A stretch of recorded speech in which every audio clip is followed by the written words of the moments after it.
ายดีพี่น้องวันนี้ได้เวลาแล้วสิไปหลายโมงตอนค่ำเนาะ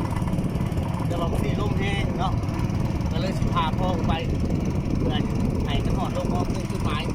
ก็สิหลายโมงวิวก็เก่าเนาะหลายโมงวิวก็เป็นมองที่มัดตัวไว้อยู่ทึงเนาะ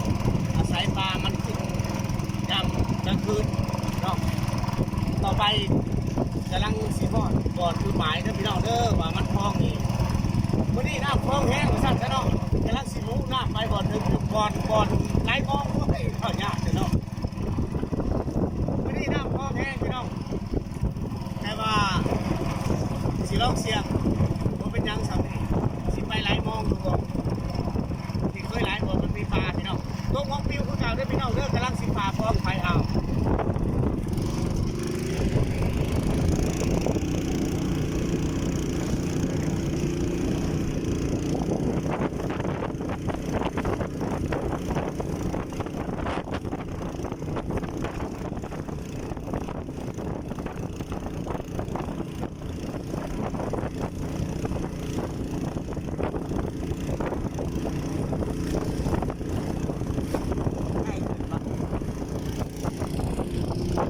ก่อนวันนี้ลมแห้งสังเกตคลองพี่น้องคลองเป็นผู้ให้แน่วันนี้เพราะว่าต้องผัดกับเนื้อผ้าให้น้ำคลองเลยคลองแห้งเนาะว่าน้ำคลองไหลลงใต้แต่ลมผัดกับเนื้อมันสิเป็นต้านกันผ้าให้คลองแห้งแต่ว่าวันนี้ได้น้ำกระยาต้องไปถึงหมายบ่อนไหลคลองไปได้ที่ตามตอนต่อไปพี่น้อง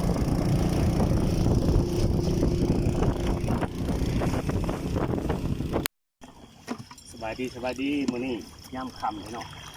ได้มองย่ำค่ำมองค่ำเป็นมองพิวเนาะเป็นมองสองเติร์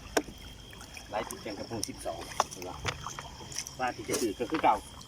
ปลาย้อนปลาตีไก่หรือว่าปลาปากงามนี่เนาะเพราะว่าบุญสงกรานต์ของแรกนี่ห้องเพลงบุกนักพี่น้องเลยว่ามาพักผ่อนสมองเรื่องการไล่มองพี่น้องชีวิตต้องสูงพี่น้องหาหยิบไปเรื่อยๆตกไปเรื่อยๆพี่น้องตกไปแล้วก็ให้มันไหลลงตามหาน้ำเนาะว่ามันติดสูงมองปีหลังจากนั้นแล้วหอดยามปูเลยตรงปูยามของพี่น้องเบิ่งว่ามันถึงสำไดหรือว่ามันบดถึงจะโตต่อไปยามพี่น้องตอนนี้ตกซะก่อนเด้อพี่น้องเด้อหลังจากต้องมองไว้แต่เขาคำวันนี้มายามพี่น้องยามลงเบิ่งว่าสีมานหรือบ่เนาะตกมองปิวพี่น้องวันนี้อากาศแบบเอาไหมสิมานเด้อพี่น้องมานนี่ยังมานคือเก่ายังมานคือเก่าเอาใส่ของบสีเหลือใส่เอามาเลยครับอันนี้ปลากระแตพี่น้องอันนี้ปลานางปลาปีกไก่เพื่อนพี่น้องมาดีแล้วเบิ่งเด้อปลาย้อนเด้อสีระวังปักมือเด้อกำลังมานพี่น้องกำลังมานมานคือเก่ายังหวาแล้วมาจากห้องเพลงพี่น้องบุญสงกรานต์บ่ได้พักผ่อนวันนี้พักผ่อนแบบสบายแบบสไตล์บ้านเฮามาได้มองปิวน้ำคำได้ปลากินพร้อมพี่น้องปลากระแตปีกมันเลยแท้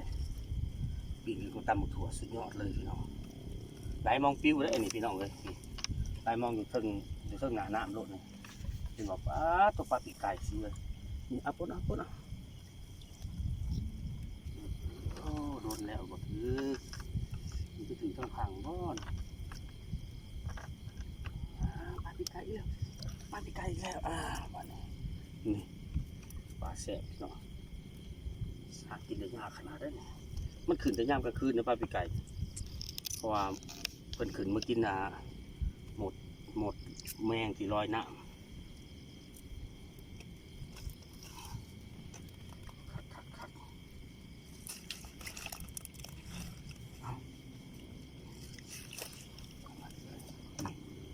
เอาไปปลากระแตบชีพอได้กินพี่น้องนี่ปลาปีกไก่ละสิเอ้านี่พอดีแล้วแรงพี่น้องมา มันคือเก่ามันคือเก่าโอ้โหปะยอนมันขนาดได้หมอนี่มันพี่น้องมันลูกมันมาแต่มือเกิดแต่พี่น้องเลยมันอยู่ซื่อๆผมเป็นห้องเพลงแต่งเพลงเลยก็หาปลาอยู่แบบธรรมดาพี่น้องอยู่แบบชาวบ้านเกิดมาได้ก็อยู่แบบนี้สบายได้พี่น้องเลยบ่ร่ำบ่รวยแต่ว่าสบายใจอยู่แบบง่ายๆกินแบบง่ายๆพี่น้องมาตรงพูดมาแล้วแต่ตัวที่7นี่ตัวที่7ได้10 กว่าตัวเดี๋ยวพอดีปิ้งตัวที่7ผมตัวที่8มาแล้วตัวที่8มาแล้วเอาสิระวังปักมือได้ปะยอนนี่ตัวที่9นี่ถ้าได้จัก15 ต้นคือว่าแล้วแรงนะโอ้โหดินศอกอีกปานนักมวยโอ้โหปลาปีกไก่ดินศอกน้องมันมีการเปลี่ยนแปลงแม้แต่ปลาปีกไก่ยังดินศอกมวยนักมวยดินศอกจังได้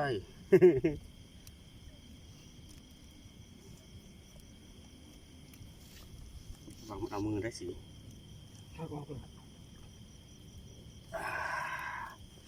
จากตัวที่ตัวใดเลยว้า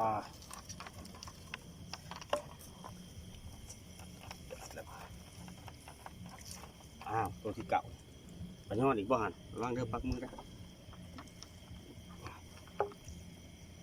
ที่เก่าตัวที่เก่า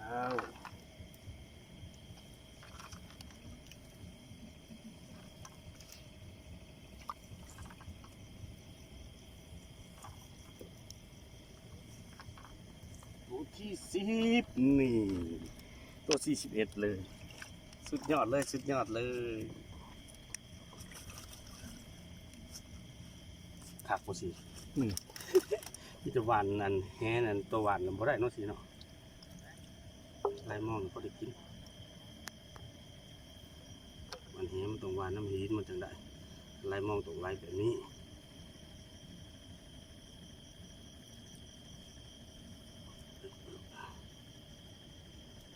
11ได้เนาะสิเนาะ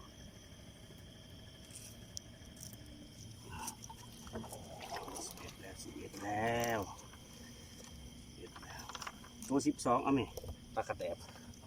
ตัว13ปลายอนตัว14ตัว15โอ้โหตัวมาแล้ว15โอ้ยแต่พอปิ้งกินก็ตำตัวแล้ว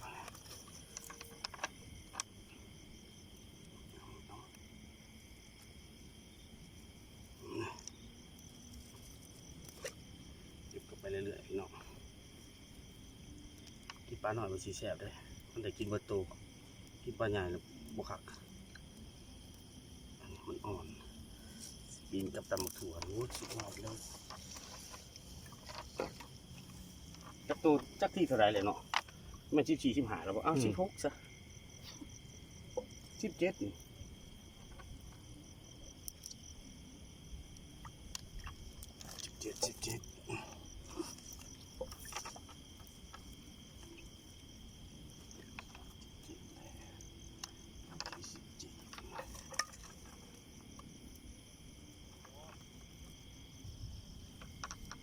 1718จะพอกินแล้วเนาะสิเนาะ19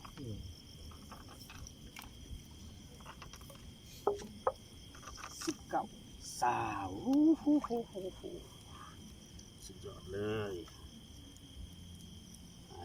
กินเฮาพี่น้องไม่ใช่ก็ได้คะแนนเป็นคนรู้ม่วนได้พี่น้องเลย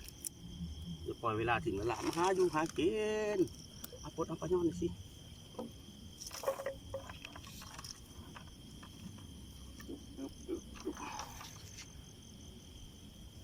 บ่สิ22เลยเนาะนับผิดนับถูกอยู่นี่22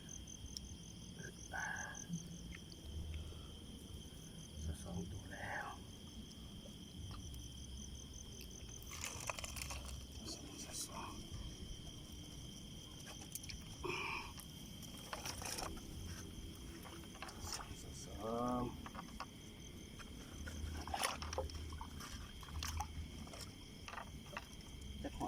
มืดบัดที่22 23เอาสิ24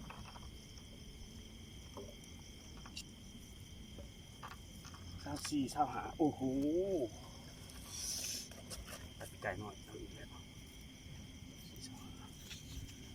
25มันสิฮอดบ่30หาก็ได้25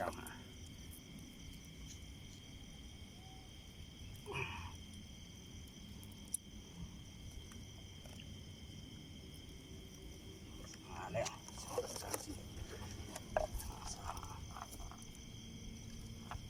ชาวบุกมันสิ17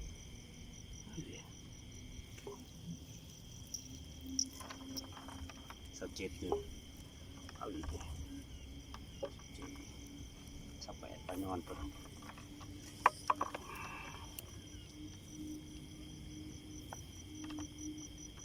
18ไปนอน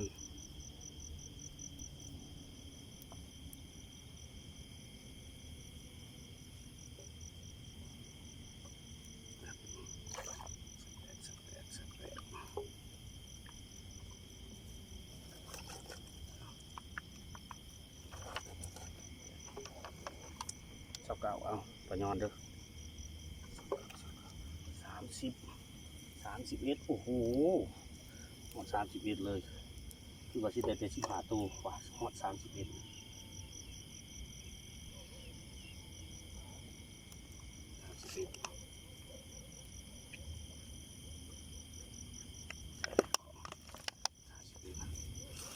มันสิชุดเท่าไรเนี่ยสิออกเท่านั้นก็บ่จักเนาะ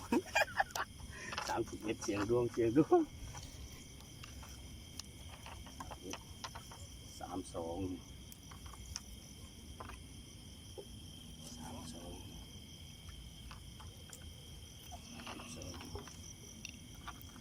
โอ้ที่แต่เมื่อมันไปกัน33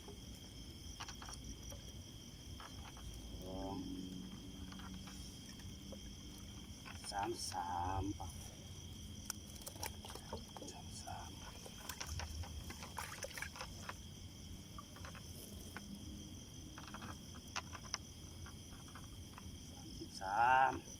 สิเบิดแล้วพี่น้องก็ได้33ตัวมอง2ตอนเพื่อ33ตัว34สิ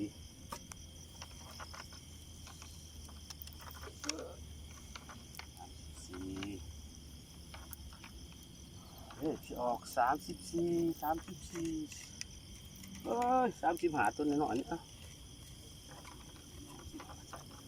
35นี่เด็กจะออก35เจียงตัวน้องกันเด้อพี่น้อง35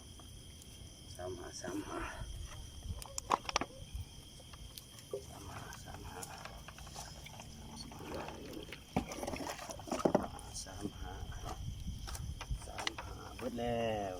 นี่36สุดท้ายแล้วเลขออก36พี่น้องเลยเฮ